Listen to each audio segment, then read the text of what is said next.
On n'a pas eu le Graal. Là, on a réussi à gagner cette Ligue des Champions. Le Graal, ça va être de s'inscrire dans la durée. On dit souvent que le football est un peu le reflet de la société, et donc tout le monde parle du déclin français. Je ne voudrais pas qu'on parle du déclin du football français.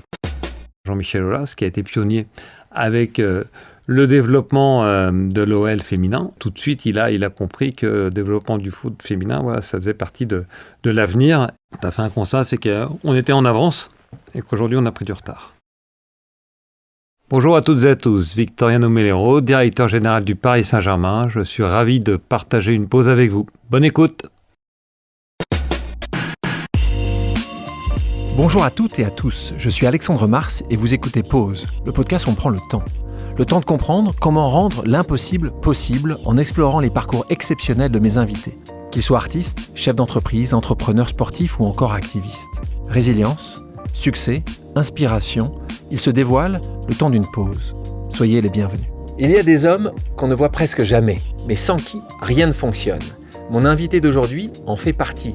Il ne parle pas beaucoup, mais chaque mot qu'il choisit peut faire basculer une saison, un vestiaire, parfois même un pays entier. J'ai le plaisir de recevoir le directeur général du Paris Saint-Germain, quelqu'un qui évolue au cœur d'un système où se croisent l'argent, le pouvoir, les égos, la passion populaire et une pression permanente. Un homme qui a grandi loin des projecteurs et qui a compris très tôt que le vrai pouvoir ne s'exerçait pas toujours sur le terrain, mais dans les coulisses. De la banlieue nantaise au sommet du sport mondial, de l'ombre aux décisions qui font la une, il connaît les règles. Dans cet épisode, on parle de sport bien sûr, mais aussi de choix, de succès, de liberté et de ce que ça coûte vraiment de diriger une institution qui ne dort jamais. Bonjour Victoriano Melero. Bonjour Alexandre. Comment tu vas ? Écoute, je vais très bien. Tu dis une chose assez juste, tu dis, en France, en fait, il y a deux institutions qui sont toujours, est-ce que c'est en crise en tout cas, qui ont des vrais sujets importants au quotidien. Là, toi, c'est simple, tu mets l'Élysée d'un côté et le PSG de l'autre. Et c'est vraiment comme ça que tu le vis depuis 2017 où tu es au PSG. Crise, effectivement, le mot est peut-être un peu fort, mais on est toujours sous les feux de la rampe et voilà, on fait l'actualité médiatique. C'était très vrai jusqu'à Munich. J'avoue qu'aujourd'hui, c'est plus calme côté Paris Saint-Germain. Il me semble que ça l'est un peu moins du côté de l'Élysée en ce moment. Ouais, donc Munich, pour beaucoup de gens sont évidemment au courant, mais donc c'est la victoire en Ligue des Champions. On est en 2025, c'est... voilà, la pâtée mise à un club italien, l'Inter de Milan, 5-0. Et donc, pour toi, ça, il y a un avant et un après, c'est-à-dire qu'il y a moins de pression au quotidien. Vous avez réussi quelque chose ou Alors, on a réussi quelque chose, c'est sûr. Oui, ça c'est certain, que le Paris Saint-Germain a réussi quelque chose. Oui, il y a un avant et un après, ne serait-ce que par voilà, la vision que voulaient bien donner les médias du Paris Saint-Germain, puisque il y avait un peu cette quête permanente de la Ligue des Champions. Dès qu'il y avait un faux pas, on faisait l'actualité sur ce plan sportif déjà, mais pas que. Et oui, depuis, on peut vraiment considérer, et on le voit au quotidien, que voilà, on a beaucoup moins de pression médiatique depuis cette victoire. Ça c'est certain. Et tu penses ce que tu penses, c'est que si tu reperdais quand tu avais gagné 5-0 à une allée ou 4-3 ou 5-2, tu penses que elle serait plus adoucie ? Tu penses que le fait d'avoir réussi cette quête du Graal qui est de tous les grands clubs comme celui du PSG, te mettra de côté pendant quelques années ou... Alors, la quête du Graal, on n'a pas eu le Graal. Le Graal, voilà, là on a réussi à gagner cette Ligue des Champions. Le Graal, ça va être de s'inscrire dans la durée. Déjà, voilà, ça c'est un premier point. Mais t'es sûr que tu m'aurais dit la même chose avant de le gagner, tu m'aurais dit le Graal, c'est le gagner, non ? Je pense pas. Franchement, le premier, c'est tu vas par palier. Et donc là, tu as cranté. Définitivement, tu fais partie du top des clubs européens, des clubs mondiaux. Mais voilà, c'est une étape dans la montée. Et c'est ce que j'ai pour habitude parfois de dire. C'est une ascension, mais avec un sommet infini. C'est un peu ça, l'histoire du Paris Saint-Germain. Donc c'est infini, ton histoire. Donc c'est infini, exactement. Mais c'est ce qui fait aussi la magie d'un club de sport. C'est vrai dans le football, mais c'est vrai dans les autres disciplines. C'est que c'est un perpétuel recommencement. Et on parlait justement de cette crise permanente, en tout cas cette pression quotidienne. Toi, justement, qui a une vision plutôt d'être dans l'ombre, c'est quelque chose que tu apprécies, que tu chéris, tu fais extrêmement attention à l'être. Comment toi justement tu le vis, cette situation-là? C'est mon tempérament, c'est mon naturel. Après, non, je me force plutôt à aller un peu, parce que parfois, je porte aussi le Paris Saint-Germain. L'avenir s'oppose, par exemple. Ici, aujourd'hui, donc c'en est un bon exemple. Donc c'est plutôt là où je vais devoir forcer ma nature pour venir m'exposer.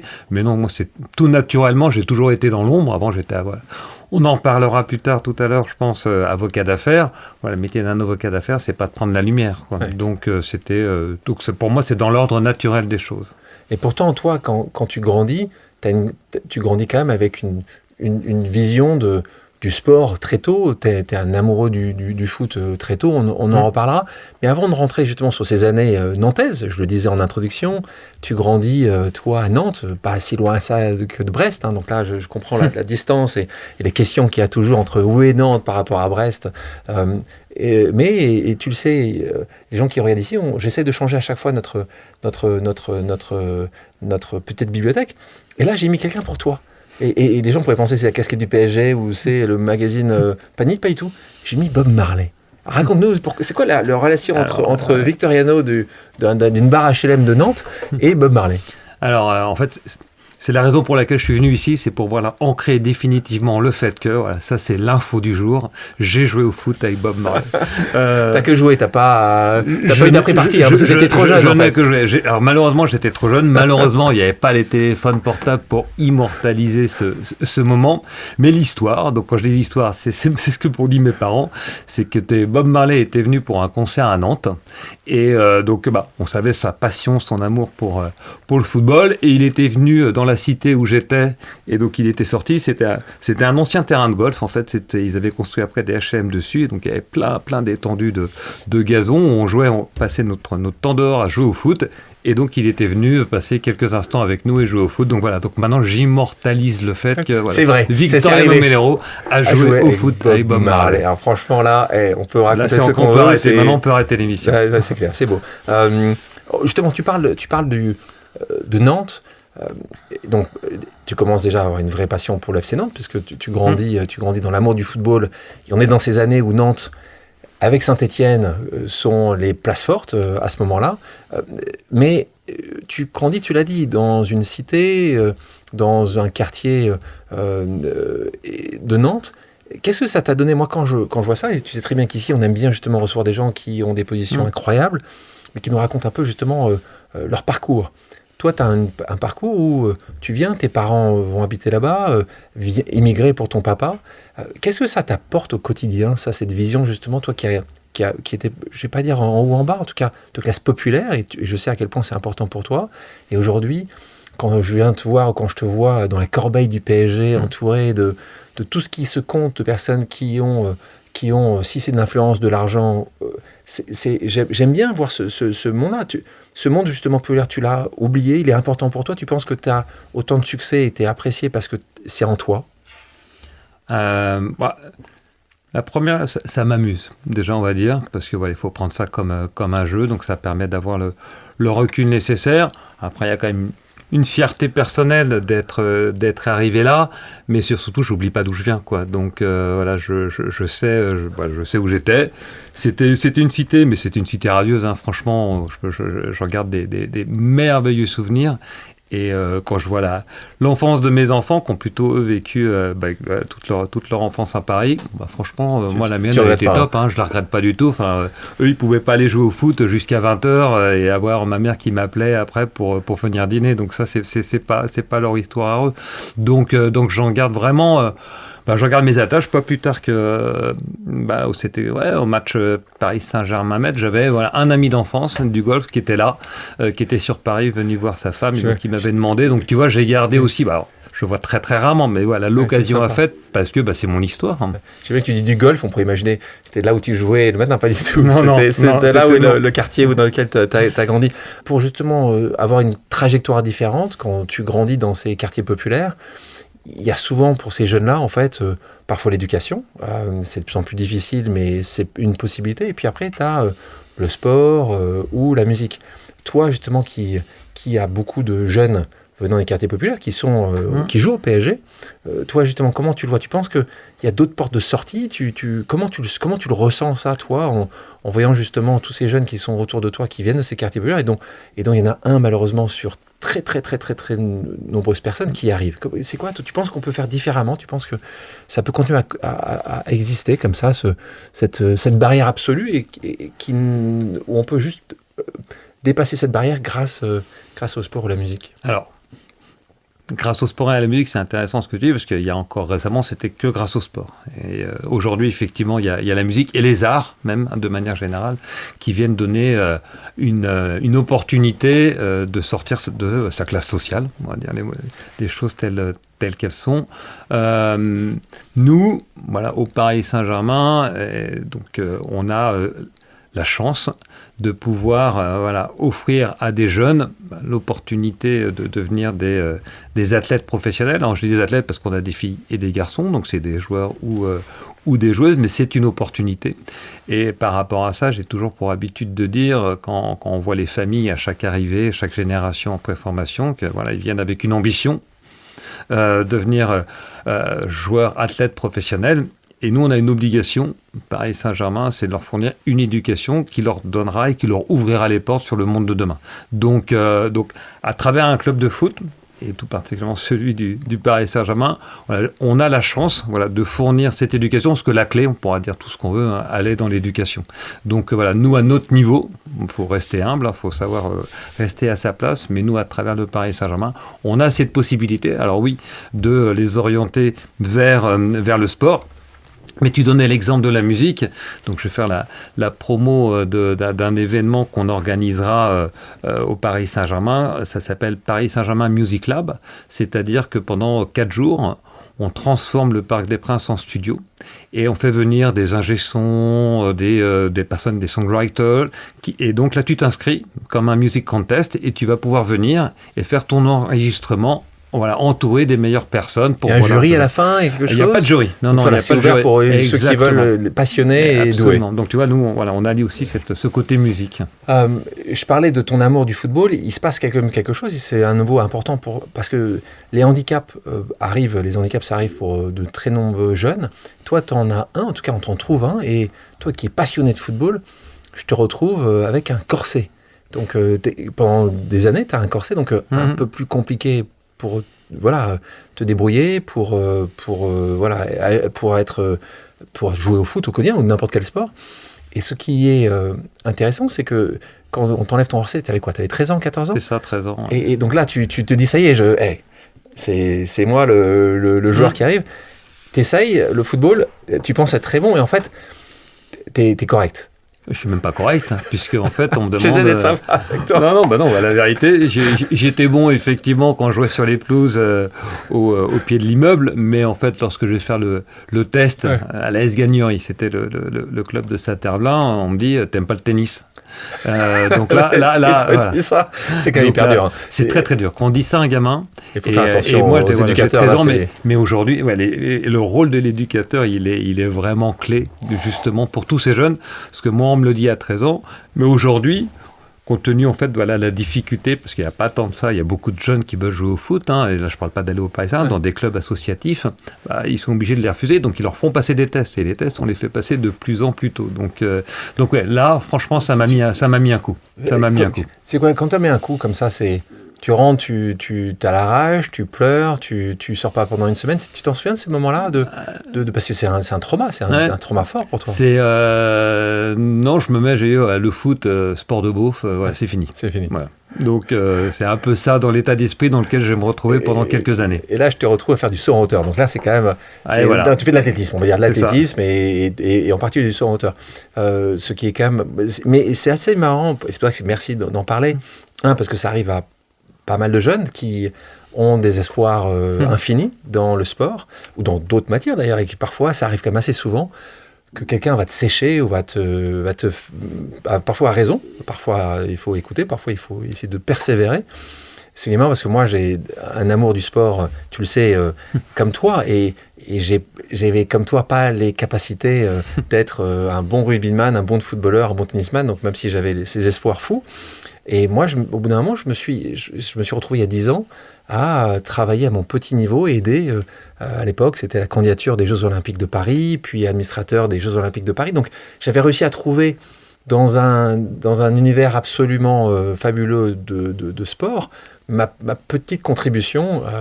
Voilà, même si j'étais pas acteur, j'étais juste à la marge. Toi, quand on est ensemble à voir un match, comme ça arrivait il y a quelques mois de ça, ça t'arrive de penser à ce moment, ces personnes qui t'ont dit c'est pas pour vous, et aujourd'hui, tu es quand même à la tête, réellement, tu es le directeur général d'un des 3, 4, 5, tu me diras, c'est le premier club du monde. On va essayer de ne pas être trop chauvin, moi je pourrais dire aussi le premier, mais on va dire 4, 5 clubs au monde. Ça t'arrive de temps en temps ou tu n'y penses plus? Non, franchement, non. Je n'ai pas cet esprit de revanche. Tu n'avais pas du tout? Tu n'as jamais eu ce... Non, clairement, non, j'ai jamais eu. Comme tu dis, après... J'ai passé à autre chose. Je suis passé à autre chose. Donc, j'ai fait de l'athlé, je me suis pris de passion plutôt pour le cinéma, mais non, j'ai pas eu cet esprit de revanche. Donc là, cinéma, il faut bien comprendre, là aussi, toi, tu es passionné du cinéma. Je te retrouve là aussi, pas loin de tenter faire la FEMIS, qui est la grande école. Oui. Tu ne la fais pas forcément pour des raisons plutôt financières. Financière, et je suis le petit provincial monté à Paris. Voilà, j'ai pas le courage de monter sur Paris et dire à mes parents, ça va vous coûter, alors ça devait être 40 000 francs par an, la scolarité. Donc non, je reste dans ma province. Tu restes dans ta province, tu continues, tu as ta maîtrise, et là, doctorat. Donc doctorat DEA. DEA, excuse-moi, mais c'est le D. Qu'est-ce que ça veut dire le D dans ces cas-là? Diplôme. Ah d'accord, donc t'as raison, c'est pas. Je crois. Non, diplôme peut-être, c'est pas doctorat. Donc diplôme, et là, à Aix-en-Provence. Oui. Et là, c'est une année, je crois. C'est un an. On doit être en 92. Donc là, ça se passe bien. Tu crées une vraie amitié avec tes étudiants, tes copains, tes potes. Et là, en fait, tu es rattrapé par le service militaire, qui, souvenons-nous, était obligatoire pour la plupart des Français. Et là, tu retournes pas loin de chez toi, puisque tu retournes à Brest. Mais avant d'aller sur cette partie-là, parce que là, tu commences à toucher les médias d'intérieur, mais comment c'est possible? Parce que moi, ça m'amuse, ça. Toi, fan du FC Nantes absolu, tu grandis dans cet amour du maillot jaune, la Brigade Loire. Après, tu es à Aix-en-Provence dans des années... Je ne vais pas parler trop fort parce que tu es directeur du PSG, mais dans des années où Marseille, c'est le club numéro 1 en Europe. On est en 92, 93, parce que l'OM gagne en 93. Et je suis désolé de le dire ici, pour la première fois, la Ligue des Champions. L'ancien format de la Ligue des Champions. Qu'est-ce que t'es dur. Le premier format de la Ligue des Champions, quand les collectifs des ultras parisiens... connais ça. Est-ce que c'est un sujet que toi tu mets toujours sur le tapis, le fait que tu étais un amoureux du FC Nantes et tu as grandi là-bas? Alors non, c'est pas un sujet. Alors mon amour du football, il renaît quand je vais en Espagne en fait, parce que je vais faire Erasmus dans le cadre de mes études de droit. Et là j'arrive et c'est pas Madrid, c'est pas Barcelone, c'est pas Séville. Moi j'arrive à Albacete, donc qui est une ville de Castilla-La Mancha justement. Donc t'es chez toi, je suis chez moi. Donc je suis le gars qui arrive de l'université parisienne, mais qui est un copain des villages environnants en Castilla-La Mancha. Et il y a un club qui s'appelle Albacete qui monte cette année-là en Liga, en première division. Et donc voilà, il y a la passion football en Espagne avec l'entraîneur qui était Benito Floro à l'époque. Et juste pour l'anecdote, c'est assez intéressant, c'est que je me retrouvais à un déjeuner officiel, je crois que c'est le club de Girona, où dans le staff et les dirigeants de l'équipe, il y a justement un ancien joueur d'Albacete à ce déjeuner. Donc il jouait quand moi j'allais le voir le dimanche. Donc là, l'amour du football, il m'est revenu vraiment là parce que, et c'était, voilà, il jouait en blanc, c'était vraiment l'amour, voilà, on parlait que de ça. Et avec Albacete, jamais ils avaient joué en première division. Pour revenir à Nantes, voilà, je fais aussi un parallèle quand même, parce que moi j'ai pour habitude de dire que voilà, le tiki-taka, là, etc., ça a été inventé par Nantes. C'est pas le FC Barcelone et Johan Cruyff, ça a été inventé par nous. Voilà. Avant même José Arriba. Non, franchement, la culture... C'est José Arriba au départ. C'est José Arriba, voilà, la vraie culture du football. Et quand tu regardes aujourd'hui, et déjà, si tu fais la petite parenthèse avec le Paris Saint-Germain... Le chauviniste nantais, là, il est là. Il y a quand même un noyau nantais assez fort à une époque aussi au Paris Saint-Germain, mais surtout... Quand tu regardes le jeu aujourd'hui du Paris Saint-Germain, et quand je te parle du jeu à la nantaise de Coco Ciodo, voilà, t'as du jeu.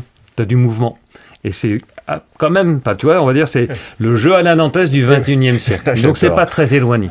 Moi qui suis vraiment un fan des victoires françaises en Coupe d'Europe, moi je suis toujours très content. Et après les années 2000, on aurait pu parler, si tu avais grandi pas loin de Lyon, c'était à Lyon, c'était les années Lyon pendant les années 2000. Et on était très contents, quand même, collectivement, la majorité des Français, de voir des équipes françaises qui allaient le plus loin possible dans les Coupes d'Europe. Il y a quand même quelque chose, et c'est vrai que sur les années depuis maintenant 15 ans, la force du PSG est impressionnante. Là, tu vas, et on va rapidement aller au moment où tu me parlais tout à l'heure d'avocat. Donc là, tu passes le barreau, tu viens avocat d'affaires pour un grand cabinet anglo-saxon. Et là, c'est quelque chose aussi qui se passe parce que tu te retrouves dans des années où il se passe quelque chose de grand en France, qui est en fait la Coupe du Monde.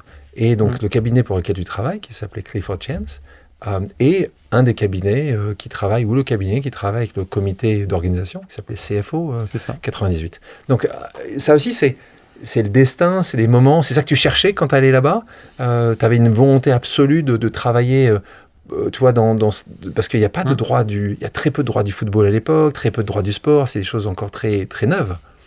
Alors non, je ne cherchais pas le sport, puisqu'en fait, à l'époque, moi je suis à TF1, et c'est par l'entremise du droit des médias que je vais rentrer chez Clifford. Sauf qu'effectivement, c'est l'avocat du CFO.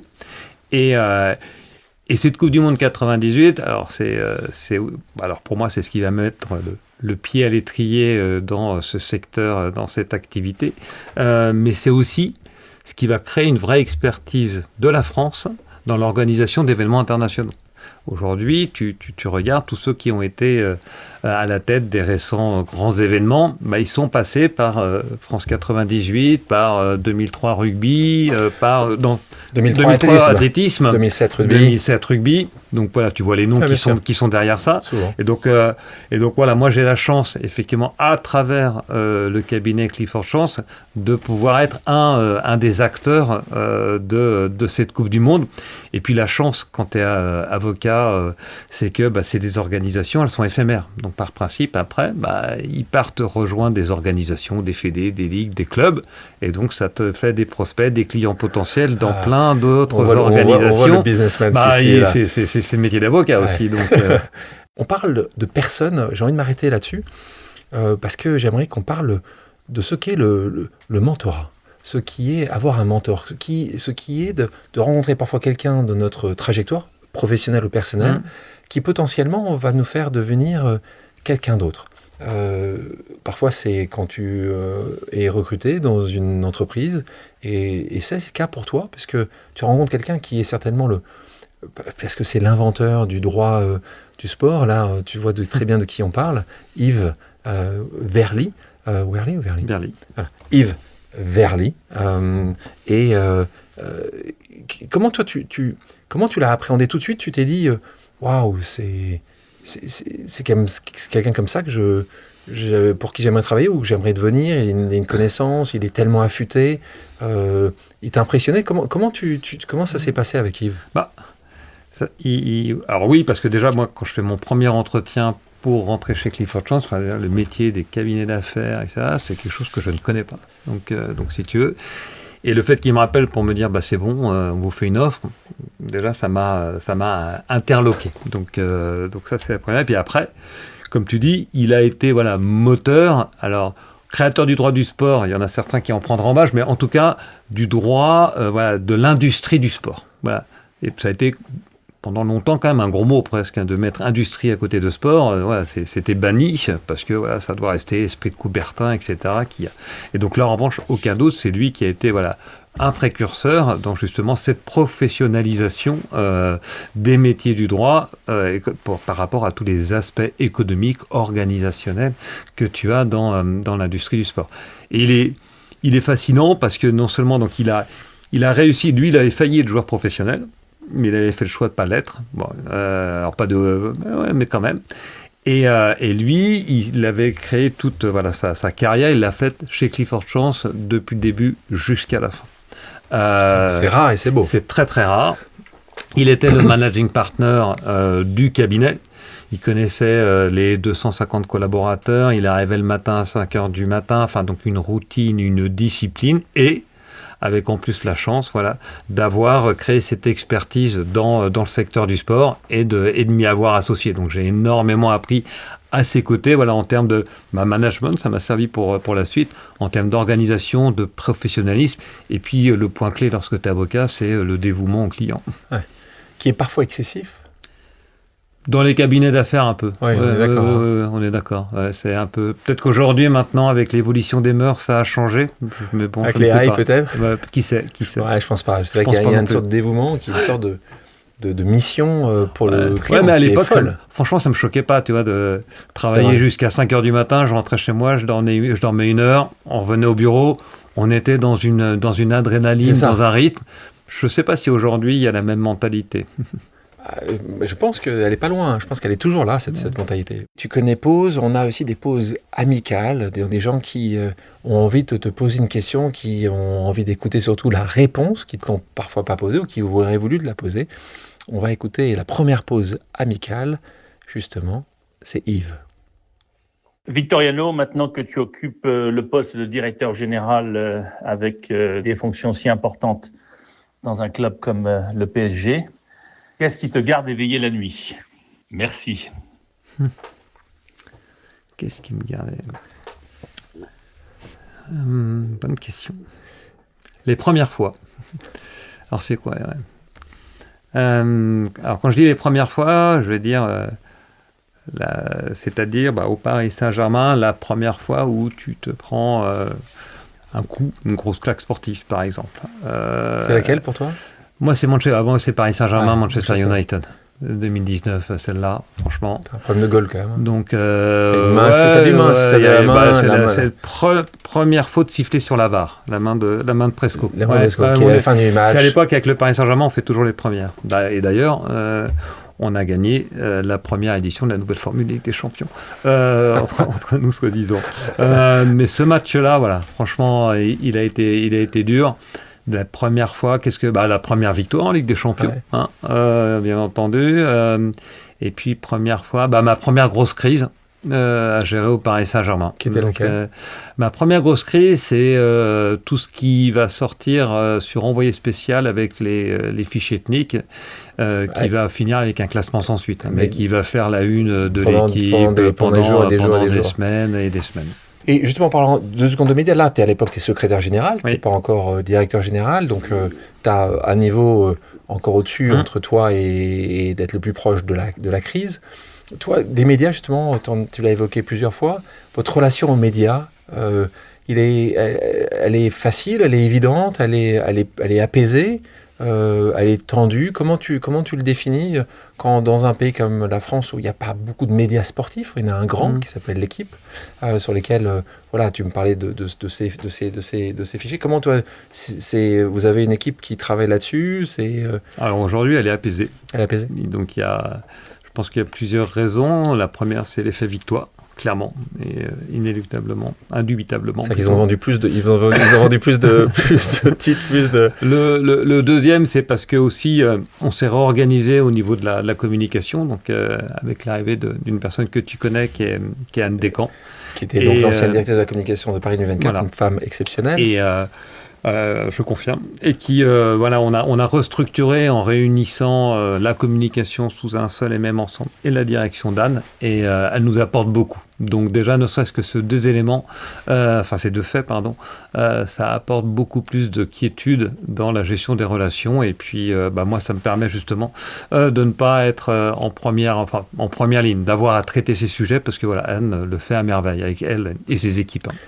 Donc là, tu es en cabinet, et là, tu fais un changement quand même assez radical, qui peut en étonner certains, mais c'est pour ça que c'est ça aussi ici, c'est que tu nous expliques qu'est-ce qui t'est arrivé dans ta tête quand tu es bien, quand tu grandis dans un cabinet d'affaires, qui est un des cabinets d'affaires les plus réputés de la place parisienne, où ton salaire est conséquent, peut-être que tu travailles énormément, et là, Fédération française de football. On est en 2013. L'histoire de ma décision de partir à la fédération, c'est que là, je suis à un moment où je suis en train de faire un transfert dans un autre cabinet d'avocats. Donc, de partir avec Romain Soiron, avec ton équipe notamment, et de quitter Clifford. Et puis ça arrive souvent, ça, excuse-moi pour les gens qui... Ça arrive souvent. Donc, en fait, c'est un mercato. Exactement. Et donc, le mercato des avocats d'affaires, ça existe. Et donc, ils prennent une équipe entière. Ouais. Et donc, ils vous donnent plus d'argent. C'est ça. D'accord, c'est pas plus compliqué que ça. C'est basique. Hein. C'est comme chez les banquiers d'affaires. Hein, mais il n'y a pas des contrats d'exclusivité. Non, c'est le principe de l'avocat, t'es libéral. Donc, ça a aussi ses avantages. Donc, t'es en deux doigts de partir. C'est ça. Et donc, il y a une interview de Noël Le Graët qui annonce, c'est pour l'élection qui va avoir lieu donc en décembre 2012, où il dit qu'il a déjà épuisé 2 DG, donc qu'il n'aura pas de DG, et qu'il aura donc une directrice générale adjointe des affaires commerciales, Florence Ardouin pour la nommer, et qui prendra un IRCAB. Et je lis ça, et j'appelle Florence, qui à l'époque est directrice commerciale de la Fédé, et je lui dis donc, j'ai lu l'article de Noël, ça peut m'intéresser là, le poste de DIRCAB, parce que j'avais été en relation avec elle, lui disant que j'allais partir pour m'assurer que si je partais, elle partait aussi avec moi. Voilà, pour dire le contrat allait partir dans le client partait bien avec toi. Et elle me dit, écoute, c'est une bonne idée, vas-y, envoie un mail et j'en parle à Noël. Donc j'envoie le mail à Noël en disant bonne chance pour les élections, by the way, si vous les gagnez, moi le job ça m'intéresse. Il gagne et donc il m'appelle et là il me fait le pitch. Et donc là je dis merci Noël, mais comme vous faites le pitch de DIRCAB, je pense qu'en une demi-journée le job je le fais quoi. Donc pour qu'on construise quand même quelque chose. Donc on construit quelque chose avec Noël et Florence, avec un poste de DIRCAB et directeur général adjoint, avec donc les affaires institutionnelles, la com, sécurité, un certain nombre de développement international.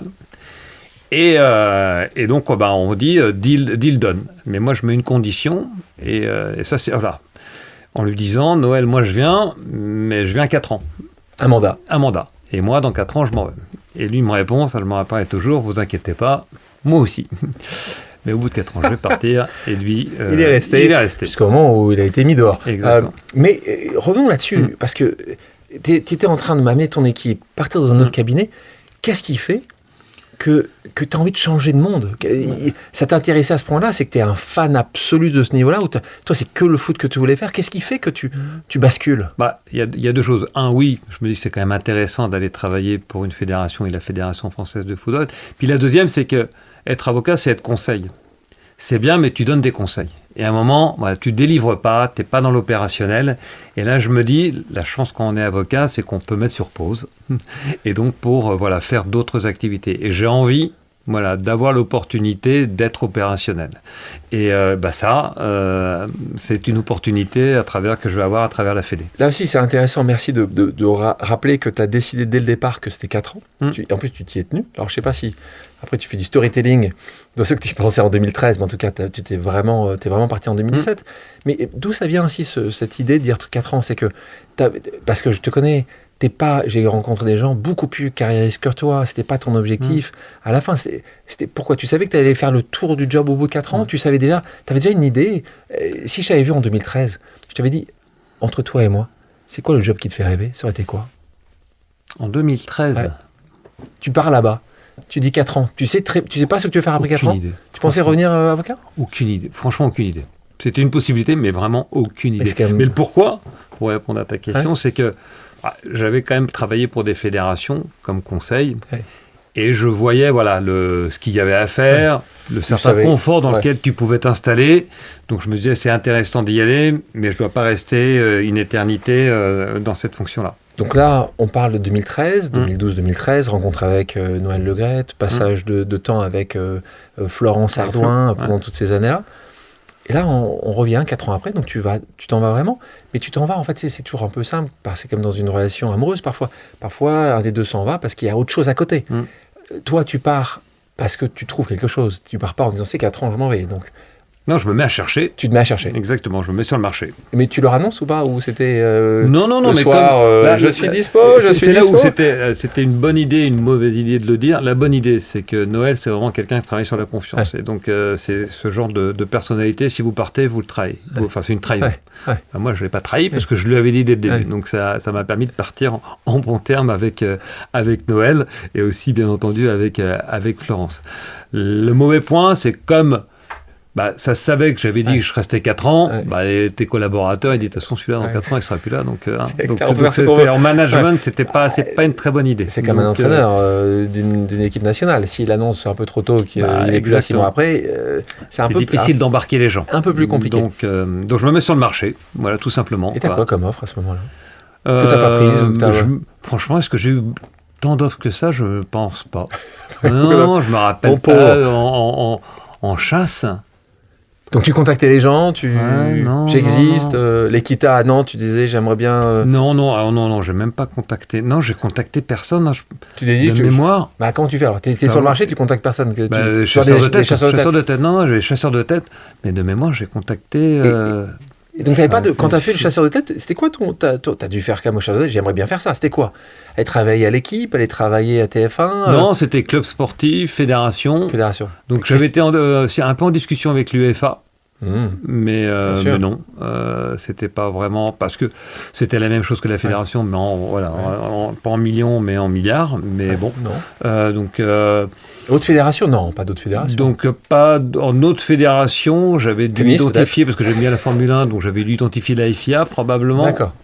Mais là, comme ça, et après, j'avais dû avoir des contacts avec l'AS Monaco, peut-être, de mémoire. Je suis sûr que tu as une très bonne mémoire. C'est pas impossible. Il y a des possibilités. C'est pas impossible. Il y a des possibilités. Et donc, parle-nous de cette rencontre avec qui est aujourd'hui ton président du PSG. On est en 2017. Donc là, on parle de Nasser. Raconte-nous cette première...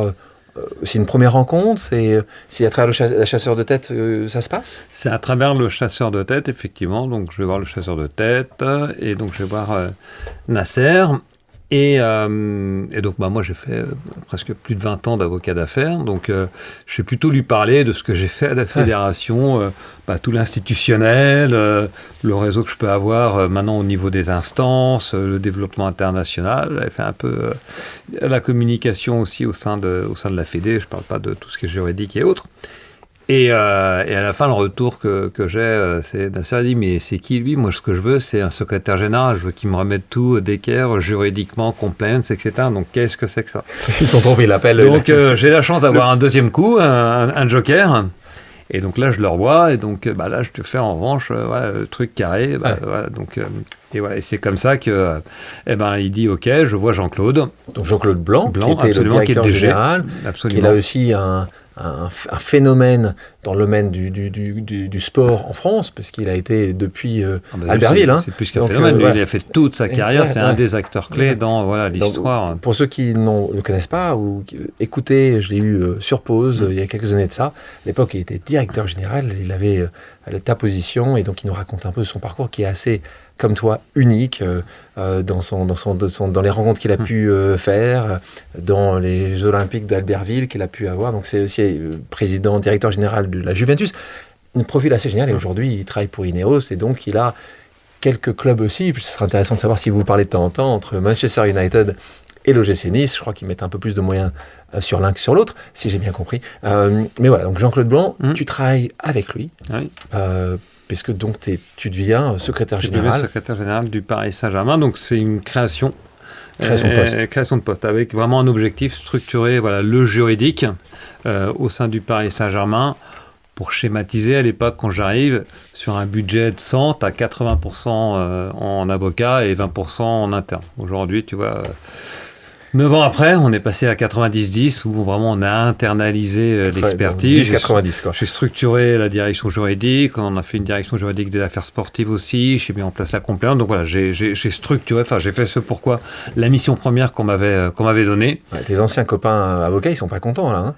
Parce qu'avant, c'est 80-20, maintenant c'est 10-90. Donc, bah oui, mais bon, moi, je suis pas là pour défendre la corporation des avocats. Je suis là pour faire en sorte que justement on ait une expertise en interne. Mais vous utilisez quand même sur ça, oui, évidemment. Bien entendu. Et donc ça.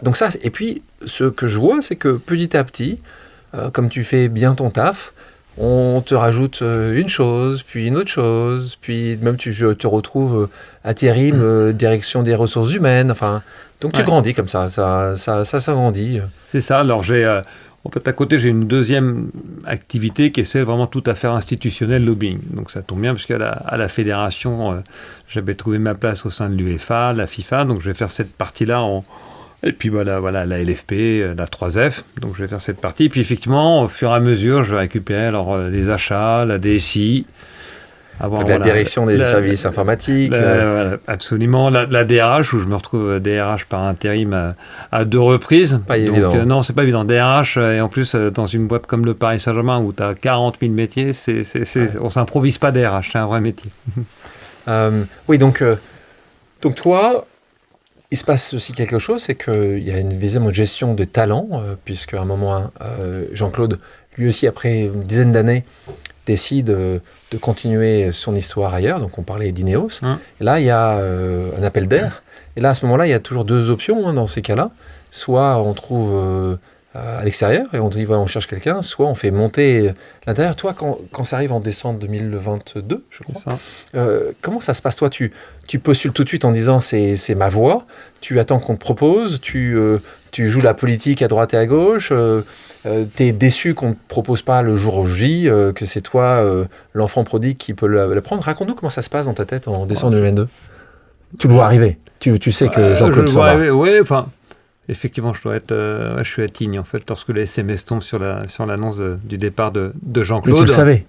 Je le sentais. Bah oui. Oui, je sentais bien que Jean-Claude était sur le départ. Après, j'ai pas vraiment le temps de me poser la question parce que Nasser m'appelle assez rapidement pour dire voilà. Reviens de Tignes maintenant. Jean-Claude s'en va, donc tu vas faire acting CEO. Donc, en gros, l'intérim en attendant. C'est ça. Donc c'est exactement ça. En acting CEO, c'est très joli en anglais, mais en fait c'est DG par intérim. Si tu fais la traduction littérale. C'est mieux en anglais. Voilà, t'as raison. C'est mieux, acting CEO. Et là, je vais voir parce qu'en fait, on est quand même 2. Il y a Mark Armstrong qui est le patron des revenus. Je lui dis, voilà, moi, acting CEO, bah oui, ça m'intéresse, mais je vais vouloir enlever le acting et rester juste CEO. Je lui dis, toi, est-ce que ça t'intéresse ou pas? Comme ça, au moins, on est clair. Et il dit, non, mais moi, ça m'intéresse pas. Et donc, voilà, je sais que de toute façon, si j'assure pendant ce rôle d'intérim, normalement, je pourrais postuler au poste de DG. C'est qui ton report de line direct? C'est Nasser, à qui tu reportes? Oui, tout à fait. Oui, clairement. Après, moi, on me disait au début, j'ai pas vocation à me mettre en avant, c'est pas dans ma nature. Donc de toute façon, me retrouver dans cette position, ça correspond à mon caractère. Donc déjà, j'ai pas besoin de me forcer. Pour me dire, faut faire attention à pas trop prendre la lumière. Ça te dérange pas. Donc ça me dérange pas. Et après, oui, après c'est soit à travers des réunions en fonction à Paris ou des conf calls avec Nasser pour faire le point sur l'ensemble des dossiers, la stratégie, les orientations. T'as appris un peu l'arabe, toi? Alors, la vérité, j'ai commencé. Sur Docteur Lingo. Non, j'avais cours particulier. Et comme j'ai une femme et des enfants très érudits, je rentrais à la maison et ils me disaient alors c'est quoi, etc. Au bout d'un mois, ils avaient plus retenu que moi. Donc j'ai dit allez, c'est bon, j'arrête. Pas Duolingo, donc, non. En anglais. Voilà, l'anglais, exactement. Oui, parce que c'est ça, c'est qu'en plus de ça, Nasser a un français qui n'est pas forcément aussi bon que son anglais. Donc... Alors oui, je pense qu'il comprend aussi bien l'anglais que le français, mais malheureusement tout le monde lui parle en anglais. Donc moi à un moment, ah oui, toi tu parlais français au départ. Je me forçais à parler français. À un moment, mais bon, aujourd'hui j'ai plutôt. Néanmoins j'alterne quand on parle des affaires institutionnelles, etc. Je le fais quand même en français avec Nasser. Ouais, tout à fait. Donc, mais c'est ça que ça me permet de dire justement. Ce qui est intéressant au Paris Saint-Germain, c'était vraiment vrai avec l'époque d'Antero Henrique, c'est que tu parlais avec le sportif, tu parlais espagnol, tu parlais avec tes actionnaires, tu parlais anglais, tu parlais en interne, tu parlais français. Donc en une journée, tu joues anglais, donc ça tombe bien. C'est les 3 langues que je maîtrise. Toi, tu maîtrises encore tellement bien. Et c'est marrant parce que c'est vrai que moi, je trouve que... Alors évidemment, parce qu'il a un rôle, Nasser de président, mais je le trouve pas omniprésent. C'est-à-dire que toi... tu ne cherches pas la lumière du tout. Lui, je ne trouve pas qu'il cherche la lumière plus que ça non plus. Donc, je ne le vois pas partout sur tous les médias. Même quand vous avez gagné en 2025, Il n'a pas été, il n'a pas fait le journal de TF1, de France 2, ainsi de suite, comme d'autres auraient pu faire. Donc c'est quand même, il y a une certaine retenue par rapport à ça. Je pense que lui aussi, c'est dans sa nature. Ouais, donc, c'est culturel, je pense. Si on parle de confiance, justement cette confiance, tu l'as vu depuis maintenant des années que tu travailles pour ce club, tu sens que cette confiance, justement, elle se construit au fil des années, elle est très forte. On a vu quand même un certain nombre de changements dans les équipes, essentiellement, on va dire, sportives, que ce soit le directeur sportif, les entraîneurs. Ça, c'est aussi quelque chose qui est classique dans un club. Tu penses que ça peut pas être fait autrement, tout simplement. C'est qu'il y a une sorte aussi de fatigue, d'être toujours sursollicité. Alors, je peux pas parler des autres clubs parce que j'en ai fait qu'un, mais je pense qu'effectivement, c'est quand même épuisant. Gérer le sportif au quotidien, être directeur sportif, entraîneur dans un club comme le Paris Saint-Germain, vous avez une pression permanente. Vous faites des conférences de presse tous les 2 jours. Le moindre mauvais résultat, vous faites la une des journaux ou de l'actualité sur les radios. Donc oui, je pense que ça... Enfin, je pense pas, je suis sûr. Franchement, il faut avoir un moral d'acier et puis un mental d'acier pour pouvoir justement rester dans la durée. On le voit avec Luis Enrique, il a un mental d'acier. Et on le voit aussi avec Luis. Il y a aussi un fait qui est important aujourd'hui, Luis Campos, qui est le conseiller sportif de QSI, et donc qui s'occupe entre autres du Paris Saint-Germain, QSI qui est l'actionnaire, et donc qui s'occupe entre autres du Paris Saint-Germain, mais pas que. Mais voilà, c'est à Paris où vous avez une harmonie entre le coach, le conseiller sportif, le directeur sportif adjoint qui est Olivier Gagne. Ça permet aussi justement de faire front plus facilement lorsqu'il y a des moments un peu difficiles, et on l'a vu, ils avaient une ligne de conduite, une stratégie, ils s'y tiennent, ils s'y sont tenus, ils s'y tiennent, ils s'y tiendront. On continue et on aborde de la fin en parlant des aussi clubs qui détiennent plus qu'un club. Alors là aussi, les gens qui nous écoutent, qui ne comprennent pas vraiment ce monde-là, à l'époque, on avait une personne qui détenait un club, et puis depuis quelques années, on voit cette capacité que vous avez, certains grands clubs, à avoir posséder 1, 2, 3 clubs. On le voit avec Chelsea qui détient aussi le RC Strasbourg. On voit avec Milan AC qui a aussi avec Toulouse. C'est encore le cas. Vous avez commencé, je crois que vous avez acheté un club en Belgique. C'est ça vous le détenez, une participation? Oui, on l'a acheté. Donc, tu peux nous expliquer, enfin, encore une fois, pour les gens qui ne savent pas pourquoi, pourquoi? Qu'est-ce qui vous fait aller acheter un autre club dans une autre région ou dans un autre pays? Alors, ça c'est plutôt une question pour l'actionnaire, parce que moi je gère le Paris Saint-Germain et je ne gère pas Eupen ou je ne gère pas les 30% de Braga. Bien sûr. Donc, vous avez 30% chez Braga aussi, qui est au Portugal. Donc voilà, mais néanmoins tu peux avoir, tu peux avoir une logique à travers ça d'aller, parce que ton club en Belgique, dans ce cas-là, t'es jeune, tu peux aller les faire jouer une saison dans ce club-là. Donc ça peut être aussi un parcours de formation du joueur qui te permet, avant qu'il ait la maturité nécessaire pour jouer dans ton équipe phare, donc là en l'espèce c'est Paris Saint-Germain, d'aller finir sa formation dans un autre club. Donc ça peut être une logique. Ça arrive assez rarement quand même. Moi, ce que j'ai vu, les idées sont sur papier, c'est bien. Mais... tu regardes Chelsea, c'est ce qu'ils sont en train de faire avec Strasbourg. Ouais. Donc même l'entraîneur a changé. Alors là, oui, c'est le cas effectivement, mais ils le font aussi avec les joueurs. Mais tu as raison, sur le modèle le plus abouti, c'est celui de Citigroup. Ouais. Parce que les en ont à travers le monde.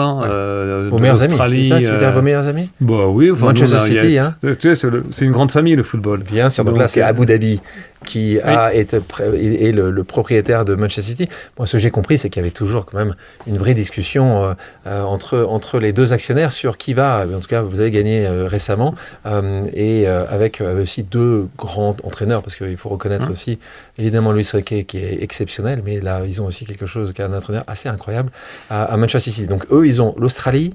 Mais ils en ont plein. Hein. T'as plusieurs. Ils ont Australie, ils ont à New York. Donc tu sens que c'est une volonté chez vous? Ça fait pas mal de temps. Ouais. Mais pour l'instant, il y a pas ce que je te disais sur le parcours du joueur. Je n'ai pas l'impression qu'il est mis en place. Donc, Sur la Sur ta trajectoire, justement, on parlait tout à l'heure de ces 4 ans, quand tu as commencé en 2013, de dire, voilà, moi, dans 4 ans, je suis parti. Tu as dit quelque chose de similaire qu'en 2017 à Nasser et à Alfie, quand tu es rentré dans le... Tu as dit, dans 4 ans, président, je m'en vais ou pas? Non, pas du tout. Non, je suis rentré... Tu dis merci beaucoup, je suis ravi, ça va être long. Absolument. Et justement, comment toi, quasiment 10 ans après, comment toi tu le vois? Toi, tu es tout jeune, tu imagines une continuité, tu t'inscris évidemment dans ce temps long qui est ce que vous créez au Paris Saint-Germain. Dans un monde où ça arrive rarement, les gens quand même bougent souvent, alors vous avez les victoires pour vous, mais comment toi tu t'inscris? Tu as envie de t'inscrire dans cette continuité-là? Tu dis à un bout d'un moment, c'est quand même beaucoup, beaucoup d'énergie. C'est quoi, oui, c'est beaucoup d'énergie, mais c'est beaucoup, beaucoup de projets, et c'est sans limite. Ouais. Donc aujourd'hui, c'est ce que je te disais, sur le sport, de toute façon, c'est une histoire sans fin, parce que chaque année, tu remets ton titre en jeu et tu repars. Et nous, à travers le Paris Saint-Germain, voilà, le nombre de projets, on a évoqué le basket, on a évoqué le stade. On n'a pas parlé de tous les projets de diversification qu'on a aujourd'hui, parce qu'il faut qu'on aille chercher aussi d'autres sources de revenus. Donc aujourd'hui, je veux dire, je ne m'inscris pas en me disant, allez, voilà, c'est la même route, c'est la routine. Dans 3 ans, c'est la routine, c'est plus qu'une routine. Oui, ça, tu dis pas ça. Tu dis pas ça, c'est que de toute façon, chaque jour fait que tu as des nouveaux projets qui arrivent, donc tu es là. Pour l'instant, je suis pas, voilà, j'ai toujours plein de passion, plein d'intérêt à faire ce que je fais, donc je me pose pas la question, est-ce que j'arrête aujourd'hui et je trouve autre chose, quoi. Moi, je me pose la question parfois pour toi, et je me dis, quand je vois ton profil, je me dis, il y a quand même un certain nombre d'options qui peuvent être pour toi.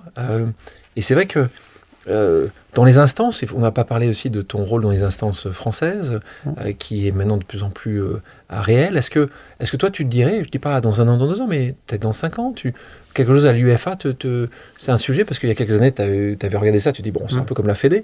Aujourd'hui, c'est quelque chose qui pourrait t'intéresser, de porter ça à un niveau européen tu sais pas. Non, pas du tout. Trop de politique. Trop de politique. Et si en revanche, je te vois dans un média, est-ce que je te verrais dans un grand média qui se dit, tiens, on veut mettre de plus en plus de sport en Europe, on veut développer un média américain qui ont des moyens considérables? Est-ce que c'est des sujets qui peuvent t'intéresser, toi qui étais amoureux de l'image, du média? C'est un sujet qui pourrait...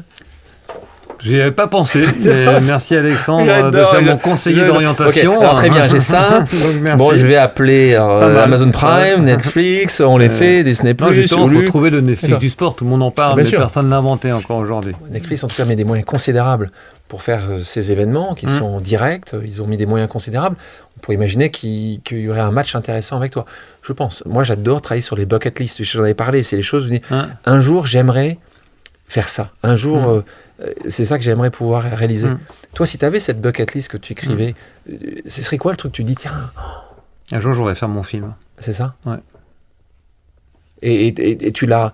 T'as déjà pensé à ton script? Oui, j'ai déjà, ouais. Enfin, il est pas fini, mais oui, j'ai déjà. C'est ça, donc la Fémis revient, quoi.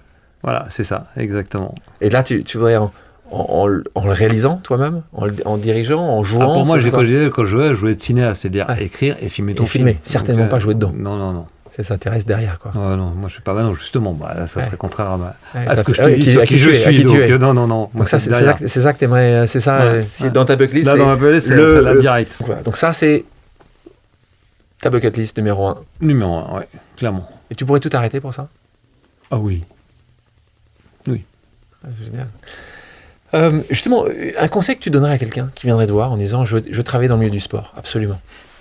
Tu lui dirais quoi? Tu lui dirais bonne chose à faire, bon courage? C'est une question qu'on me posait. Alors, il y a quelques années, quel que soit où je voulais travailler dans le sport. Si tu es avocat, fais d'abord avocat d'affaires. Si tu es juriste, fais d'abord juriste d'affaires. Si tu veux dans le marketing, fais d'abord du marketing chez Procter & Gamble, etc. C'est la réponse que je donnais parce que je disais que le sport, c'était vraiment quelque chose de niche.